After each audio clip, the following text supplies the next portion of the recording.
Bien, vamos entonces a ver los principios generales de la pared torácica.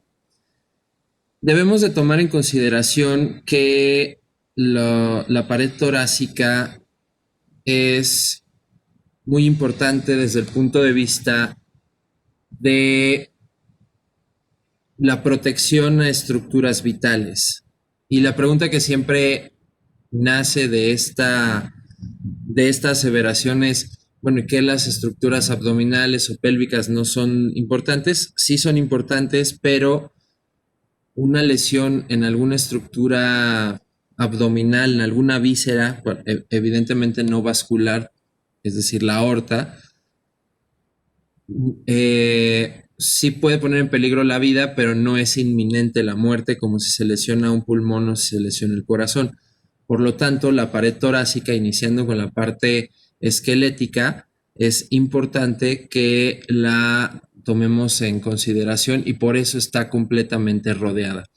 Eh, También es importante remarcar que la pared torácica me sirve para la fisiología respiratoria porque le da un punto de apoyo a los pulmones y al diafragma para poder hacer su función ventilatoria. Y obviamente, pues el tubo respiratorio, el sistema respiratorio, es una serie de tubos que tiene reforzamiento de cartílago y junto con el apoyo que le da la pared torácica, pueden cumplir su función. También es importante remarcar que no es completamente rígida la pared, es decir, tiene en su parte más anterior los cartílagos costales, ya que estos le permiten no ser completamente rígida y poderse expandir cuando se está respirando y regresar a su función normal. Y para tal motivo, para este movimiento, se requiere que haya muchos músculos que apoyen el movimiento respiratorio. El principal músculo respiratorio es el diafragma. Casi con su función es más que suficiente, pero vamos a ver que en algunas condiciones patológicas se requiere de utilizar más músculos que apoyen a la respiración. Entonces, esa es la generalidad. Hay diferentes tipos de tórax dependiendo del peso y la complexión física de la persona.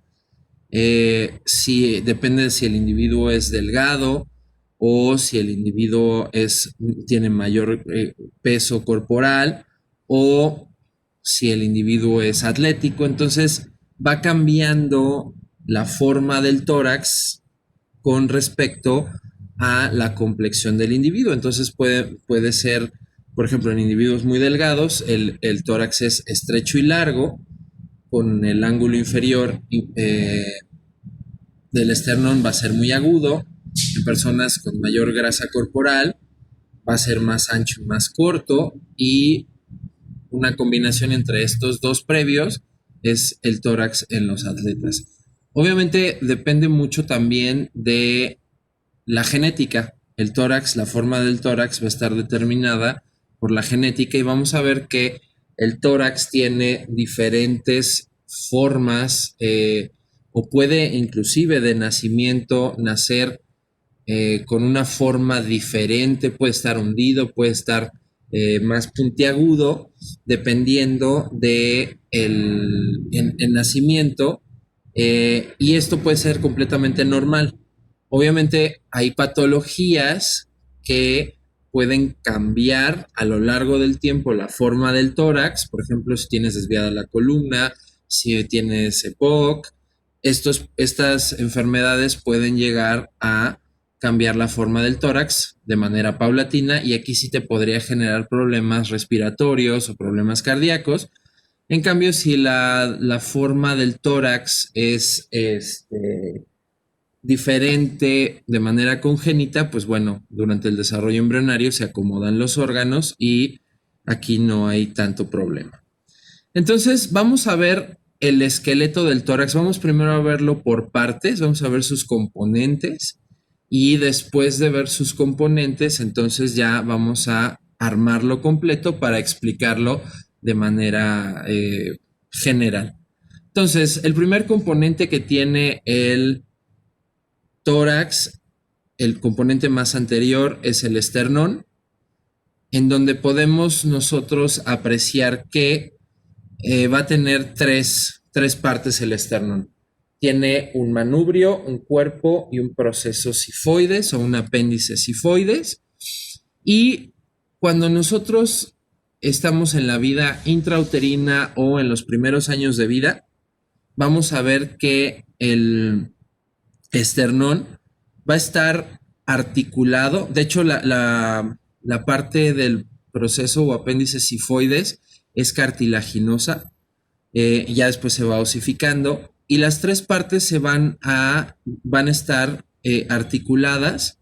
Esta parte que está aquí, que es la articulación entre el manubrio y el cuerpo, va a estar articulada mediante una sínfisis, también se le conoce como la sínfisis manubrio-esternal, y este es un punto de referencia anatómico muy importante, porque si ustedes ven el esternón de lado, como lo tenemos en esta manera, si nosotros lo apreciamos, hace esta forma, o sea, primero va hacia adelante y después cambia de posición. Aquí estaría la sínfisis manubrio-esternal. Y entonces esta parte de aquí a esta zona que está aquí se le conoce como ángulo esternal. También tiene un epónimo que normalmente en la clínica todo el mundo le dice así. Recuerden que no hay que utilizar epónimos, pero le dicen el ángulo de Louis, L-O-U-I-S. ¿Por qué es importante esta referencia que vamos a tomar más adelante? Porque localizando el ángulo esternal o ángulo de Louis, podemos empezar a contar espacios intercostales que nos van a servir más adelante en la clase. Vamos a ver cómo debo de explorar un tórax o cuál es la aplicación clínica que tiene esto. Pero si nosotros localizamos el ángulo esternal o ángulo de Louis, podemos empezar a contar espacios intercostales. Entonces, este ángulo esternal cae exactamente al segundo espacio intercostal. Y luego, el proceso sifoides o apéndice sifoides está unido mediante una sincondrosis. ¿Por qué? Porque, como les digo al principio, es cartilaginoso. Ya después se va osificando. De hecho, este aspecto cartilaginoso del sifoides o esta composición cartilaginosa en los niños me ayuda a determinar si los niños, o es un elemento que me ayuda a determinar si los niños tienen dificultad respiratoria o no. Es decir, hay varios datos que me pueden guiar relacionado a la parte clínica que un individuo tiene dificultad respiratoria. Y uno de ellos es que en los niños, como es cartilaginoso, el sifoides se hunde. Entonces, esos datos, o sea, si nosotros analizamos, de hecho hay una escala que se utiliza mucho en los recién nacidos y en las personas que están anestesiadas para saber si ya están recobrando la función respiratoria autónoma. Es una escala que se llama escala de Silverman. Y entonces lo que evalúa es qué tanto trabajo le está costando respirar a la persona. Entonces, datos de dificultad respiratoria es, por ejemplo, que empiecen a aletear la nariz, o sea, que empiece a verse que aletea la nariz, que se empiecen a contraer los músculos del cuello, por ejemplo, los escalenos, para como que está tratando de respirar, que los músculos intercostales se activen y junten a las costillas, esto se llaman tiros intercostales, que en los niños, porque en el adulto ya no se ve, que el sifoides esté retrayéndose, o sea, que se esté yendo hacia adentro cuando respira. Obviamente, si tiene cianosis, es decir, azul los labios alrededor, y también en el llenado capilar o la punta de los dedos, los pulpejos estén azules. Y también, si ustedes se fijan cómo respira una persona, normalmente respira con el tórax y el abdomen. Entonces, cuando respiras, sacas el tórax o bueno, amplías el tórax y amplías el abdomen y viceversa. Cuando hay una disociación, es decir, que cuando respiras el tórax sale y el abdomen baja, que eso se llama disociación tóraco-abdominal, eso también es un dato de dificultad respiratoria. Por lo tanto, tú te puedes ir fijando en estos datos y regresando al esternón, bueno, pues el sifoides en los niños nos ayuda a a detectar si tiene dificultad respiratoria, no insuficiencia respiratoria. La insuficiencia respiratoria es o tiene que ser diagnosticada mediante gasometría arterial y demostrar que el oxígeno está bajo.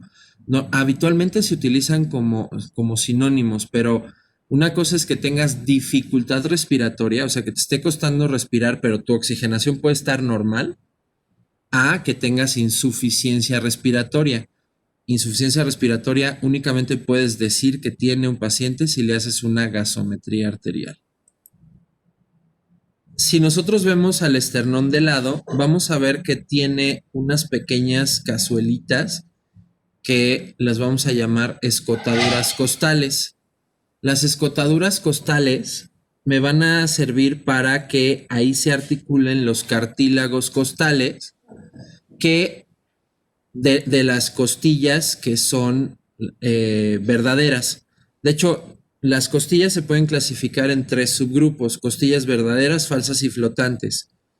El criterio anatómico para decir o definir que una costilla es verdadera es que tenga un cartílago que se una directamente con el esternón. Entonces, como variación anatómica puedo tener 7 u 8 costillas verdaderas. ¿Esto cambia la dinámica del tórax o tiene alguna repercusión clínica? No, simplemente es una variación anatómica. Entonces puede haber 7 costillas verdaderas u 8 costillas verdaderas, pues dependiendo cuántas se unan de manera directa con el esternón mediante un cartílago. Y ya, si son 7, bueno, pues tengo 3 costillas falsas y 2 flotantes. Y si son 8 costillas verdaderas, pues tengo 2 falsas y 2 flotantes. Las falsas quiere decir que su cartílago se une no directamente al esternón, sino se une con el último cartílago de la última costilla verdadera. Y las flotantes no se van a unir al esternón y solo quedan en la parte posterior del tórax. Entonces, por ejemplo, si vemos en esta imagen, va a tener una cara articular para unirse con la clavícula, que es ya parte del esqueleto del miembro torácico, y esa articulación es sinovial, y acá son 5 condros, entonces vemos 1, 2, 3, 4, 5, 6, 7. Entonces esta imagen es de un esqueleto que tiene 7 costillas verdaderas, 3 falsas y 2 flotantes. Entonces, aquí si vemos este esternón y hacemos el corte, vean cómo el manubrio, aquí arriba es donde se une la clavícula con una articulación sinovial en silla de montar, y de acá tengo la articulación de los cartílagos costales, una sincondrosis, y vean cómo el manubrio con el cuerpo esternal tiene una sínfisis, o se articula mediante una sínfisis llamada manubrio esternal, y caes exactamente al segundo espacio intercostal. Es decir, cuando tú mueves el dedo hacia lo lateral, caes al segundo espacio intercostal. Entonces, si hablamos de cómo se arman las costillas y la clasificación, si nosotros vemos cómo están, o sea, aquí por ejemplo la primera costilla se une directamente con el esternón, esta se une con el esternón de manera individual, esta también, esta también, esta también, esta también y esta también. Entonces, si nos fijamos, cuando se unen de manera individual con el esternón, son las costillas verdaderas. En este caso, 1, 2, 3, 4, 5, 6 y 7. son 7 costillas verdaderas. Y vean cómo acá abajo, esta, si seguimos su cartílago, ya no se unió al esternón directamente, esta tampoco se unió y esta tampoco se unió, entonces tengo 3 costillas falsas porque no se unen. Vean cómo se unen con el último cartílago de la última costilla verdadera, y las costillas flotantes son estas dos que quedan atrás, que no tienen unión hacia el frente. Pero que no tengan unión hacia el frente no significa que no sean funcionales. De hecho, son tan funcionales que sirven para proteger órganos abdominales en la parte posterior, es decir, protegen a el del lado derecho, protegen la cara posterior del hígado y al riñón derecho, y del lado izquierdo protegen al vaso y al riñón izquierdo. Entonces, cuando se mandan quitar por estética, pues se pone en peligro si hay algún traumatismo directo el riñón o los riñones o el hígado, porque no tienen este sistema de protección. Entonces, también algo que debemos de tomar en consideración con respecto a la articulación entre la costilla, el cartílago y el esternón, es que el cartílago costal, por vicios en la postura, ya sea porque duermes de lado, o tienes una postura distinta, o algún traumatismo, alguna microfractura del cartílago, golpes, puede ser muy doloroso ese dolor, y de hecho muchas veces por un dolor, sobre todo en los cartílagos del lado izquierdo, cartílagos costales del lado izquierdo, eso se puede confundir con un dolor de tipo infarto. Entonces, es un diagnóstico diferencial de un infarto. Entonces, hay que palpar los cartílagos costales y moverlos a ver si no despiertan algún tipo de dolor. Entonces, es importante tomar en consideración este dolor que se llama costocondritis. Otra cosa importante o aplicación clínica de esto, del entendimiento anatómico de la jaula torácica, es que normalmente las fracturas de costilla no se le pone ningún yeso, férula, se deja que solidifique sola, porque como no tienen tanto movimiento, pues tarda un poquito más, pero solidifica sola o hace su callo óseo solo. El problema está cuando es un traumatismo y, por ejemplo, se fracturan 3 o más costillas de manera contigua. O sea, por ejemplo, que llegase por un choque automovilístico y se fracture esta y esta. O sea, 3 de manera contigua, 3 o más. En algunas literaturas manejan que son 2 o más o 3 o más. Y esto genera, por ejemplo, si ustedes analizan la dinámica respiratoria, pues ambos hemitórax se inflan y se desinflan ante la inspiración y expiración. Pero si el tórax, en vez de del lado fracturado, o sea, imagínense que se fractura el lado derecho, entonces hace esto, es decir, se hunde en vez de salir. Entonces un hemitórax sí se infla bien y el otro se cae. Eso se llama respiración paradójica, y esto me habla de que tiene algo que se llama tórax inestable, que me hace pensar que hay una fractura de 3 o más costillas contiguas, y esto está haciendo que en vez de que se infle el hemitórax, se hunda. Aquí sí hay que darle tratamiento, y se puede dar, o sea, el tratamiento como inicial es poner cinta adhesiva en la pared del tórax y jalar la piel con la cinta adhesiva para abrir las costillas, y la otra es meter unas pinzas de Black House que muerdan a las costillas, y entonces ya las amarras al tórax, o sea, como abriéndolas las costillas para que queden fijas en lo que solidifican. Pero ese es el único tratamiento que sí requiere, o el único padecimiento que sí requiere tratamiento quirúrgico o intervención en cuanto a fracturas costales. Una fractura simple casi no se requiere este tipo de tratamientos. Si hablamos ya como tal de las costillas, vamos a ver que las costillas van cayendo, o sea, inician en su articulación en la parte posterior con las vértebras torácicas, y entonces salen hacia lo posterior, se van hacia lo lateral y luego caen y ya al final sube el cartílago. Esa es la forma que tienen. Entonces, para que suceda esto, tienen diferentes partes las costillas. Tienen una cabeza, un cuello, un cuerpo, un tubérculo y un ángulo. Si nosotros vemos entonces a las costillas por separado, estas tres están vistas en una vista superior. Entonces tienen una cabeza, aquí está la cabeza de la costilla de cada una. Esta costilla está vista por dentro. Entonces aquí están las cabezas costales. Luego de la cabeza sigue un cuello que está acá. Ese es el cuello de la costilla. Luego tengo un tubérculo en esta zona. Aquí están los tubérculos. Aquí está el tubérculo. Y van a tener un ángulo, un ángulo, un ángulo, un ángulo, y al final van a tener un cuerpo. Y entonces, esas son las partes que tiene la costilla.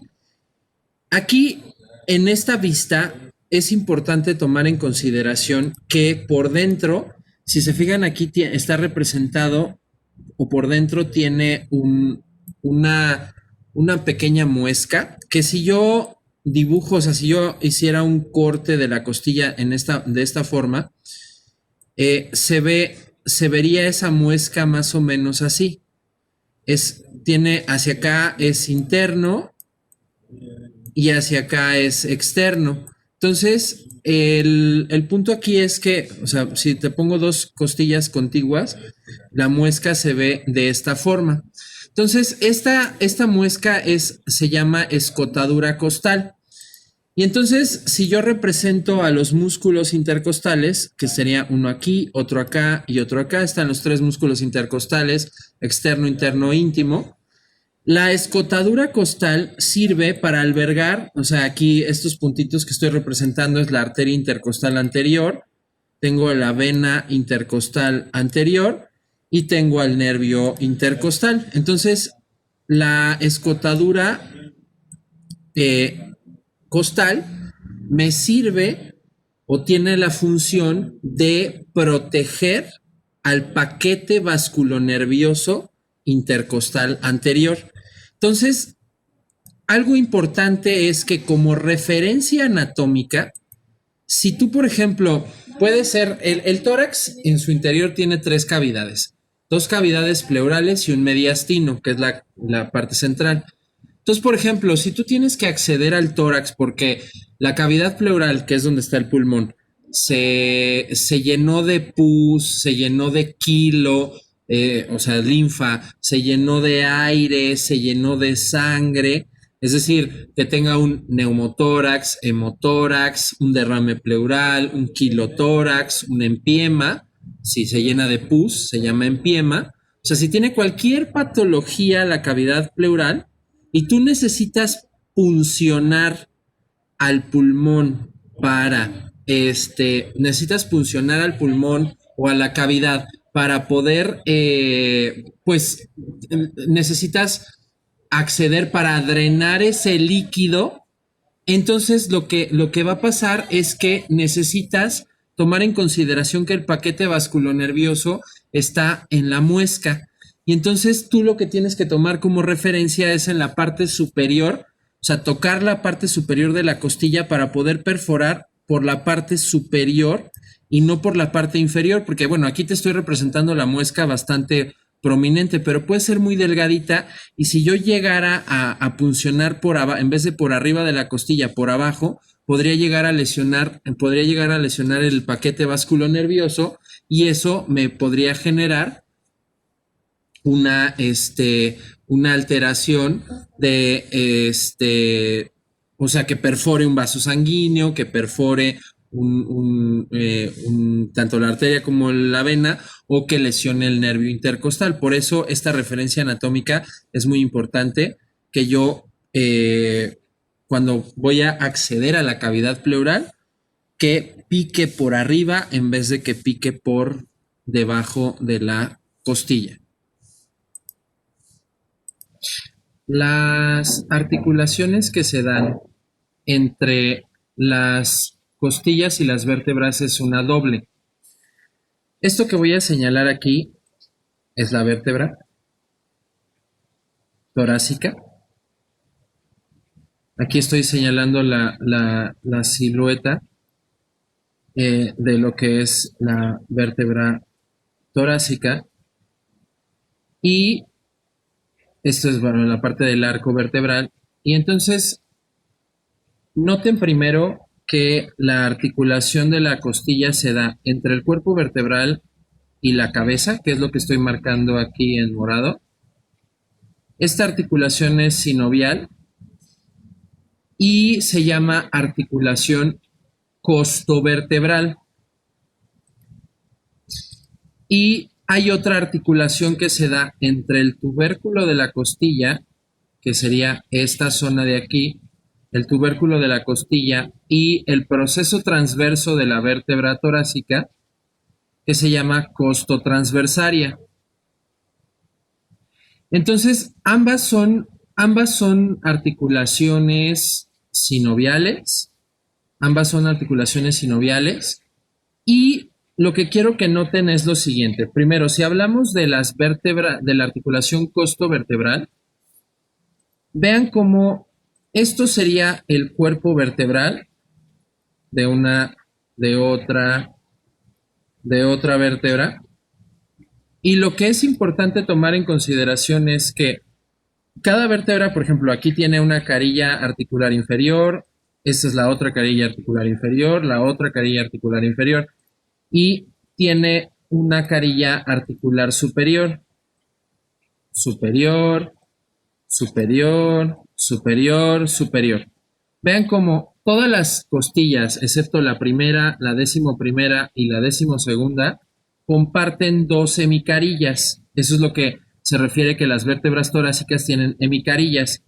Por ejemplo, vean cómo esta es la cabeza costal y vean cómo comparte dos hemicarillas, es decir, la hemicarilla inferior de la vértebra, de una vértebra, con la hemicarilla superior de la otra vértebra. Entonces, de la costilla 2 a la 10 se manejan de esta forma.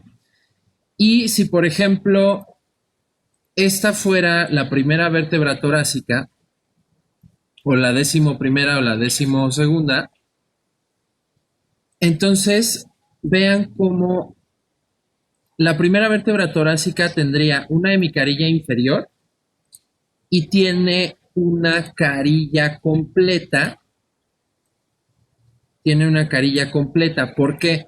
Porque aquí estaría la articulación de la primera costilla, o sea, aquí estaría la primera costilla, y la segunda costilla quedaría así, entre la hemicarilla, solo la primera vértebra torácica tiene una hemicarilla inferior y se articula la cabeza, la mitad de la cabeza con la hemicarilla inferior. Entonces esta sería la primera costilla y esta sería la segunda costilla. Y así sucesivamente. Y esto mismo pasa con la vértebra torácica 11 y la vértebra torácica 12 y con sus respectivas costillas, con sus respectivas costillas 11 y 12. Así es como se da la articulación costovertebral. En cambio, la articulación costotransversaria, esa sí es única. Entonces, la primera costilla se articula con el proceso transverso de la primera vértebra torácica. La segunda costilla se articula con el segundo proceso transverso de la segunda vértebra torácica y así. Entonces, esa es única, la costotransversaria, y la costovertebral, esa sí es compartida.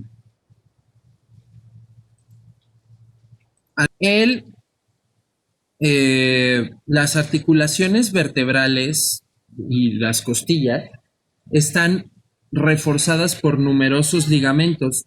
Por ejemplo, tengo los ligamentos intertransversos, el ligamento radiado de la cabeza costal. O sea, por ejemplo, aquí podemos apreciar como, aquí no están las las costillas para apreciar. Vean cómo la articulación costovertebral, vean cómo está reforzada por este ligamento, que es el ligamento radiado de la cabeza costal, y la articulación costotransversaria, vean cómo está reforzada por el ligamento costotransverso superior, y tiene el ligamento costotransverso lateral y el intertransverso, que son los que reforzan las articulaciones de las vértebras con las costillas, para que así se puedan tener un ligero muelleo ante la inspiración profunda. Entonces vean cómo, obviamente además de la cápsula articular, porque son articulación, vean cómo aquí haciendo este corte, vean cómo tiene una cápsula articular, por lo que puedo entender que las dos articulaciones costales son articulaciones de tipo sinovial y permiten cierto muelleo o movimiento, desplazamiento del tórax hacia lo anterior para la inspiración profunda.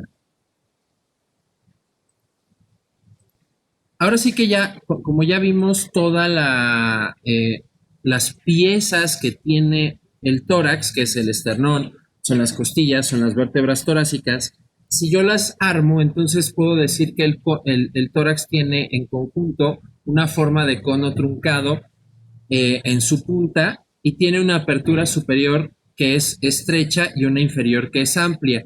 Entonces vean cómo aquí puedo apreciar cómo la cara superior, este es el estrecho o desembocadura torácica superior, que es estrecho, y este que está aquí abajo es la desembocadura torácica inferior, que es más amplia.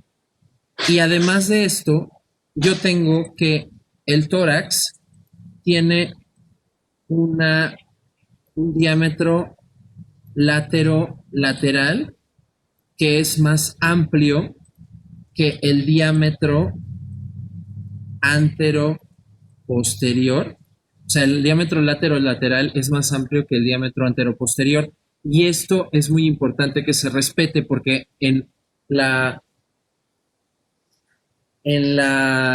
cuando tú tienes un aumento, por ejemplo, del diámetro antero-posterior, esto sería, por ejemplo, esto pasa en las patologías como el EPOC, ¿no? En el EPOC. Y entonces se forma un tórax que se llama tórax en tonel, que si ustedes buscan una imagen de un tórax en tonel van a ver como el diámetro antero-posterior del tórax se forma, o sea, aumenta y se iguala al diámetro lateral del tórax. Al tórax hay que analizarlo en tres vistas. En una vista anterior, en una vista lateral, como la tengo aquí, y en una vista posterior, ¿ok? Entonces, la parte anatómica de la descripción de la superficie del tórax, pues la hicimos con los espacios intercostales, el ángulo external, pero vale la pena remarcar que cuando yo ya estoy describiendo el tórax en clínica, lo que va a suceder es lo siguiente.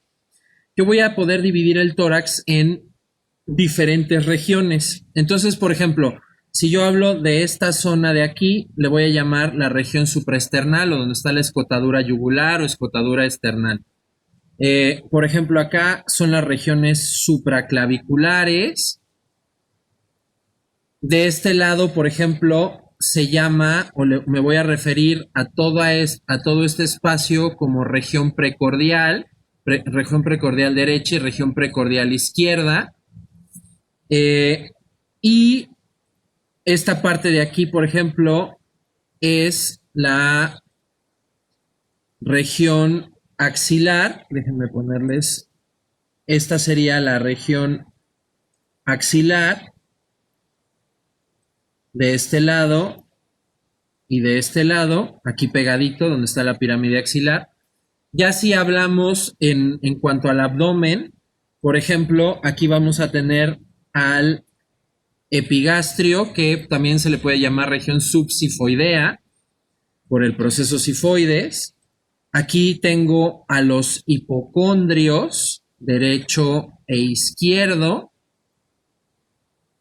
el mesogastrio, que quedaría aquí en el centro, los huecos pélvicos, pero eso ya son regiones del abdomen, pero ya que estamos viendo, estos serían hueco pélvico o fosas ilíacas, y acá abajo tendría al hipogastrio. Pero entonces, así es como voy a hablar de las diferentes regiones que tiene el tórax y el abdomen.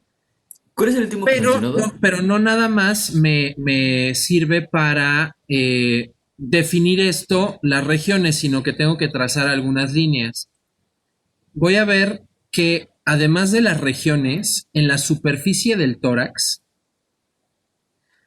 voy a tener líneas que me van a ayudar, son como coordenadas, así como ya dijimos que gracias al ángulo external puedo localizar espacios intercostales, también voy a tener en la superficie del tórax unas líneas que me van a servir para identificar en su superficie elementos. Entonces, por ejemplo, voy a tener a la línea medio external, que si la continúo hacia el abdomen, pues va a ser la que me ayude a dividir en 4 cuadrantes al abdomen, ¿no? Trazando una línea o un plano axial en el ombligo. Pero acá en el tórax se llama línea medio external. Después, a los lados, voy a tener a las líneas paraesternales, la derecha y la izquierda. Estas no se continúan hacia el abdomen. Luego voy a tener exactamente a la mitad de la clavícula y pasando por el pezón a la línea medio clavicular, que esta sí la puedo continuar hacia el abdomen para dividir al abdomen en regiones también. Esta pasa por exactamente por el pezón y la mitad de la clavícula. Pues línea medio clavicular del lado derecho y del lado izquierdo. Y la otra línea vertical que alcanzo a ver es la línea axilar anterior.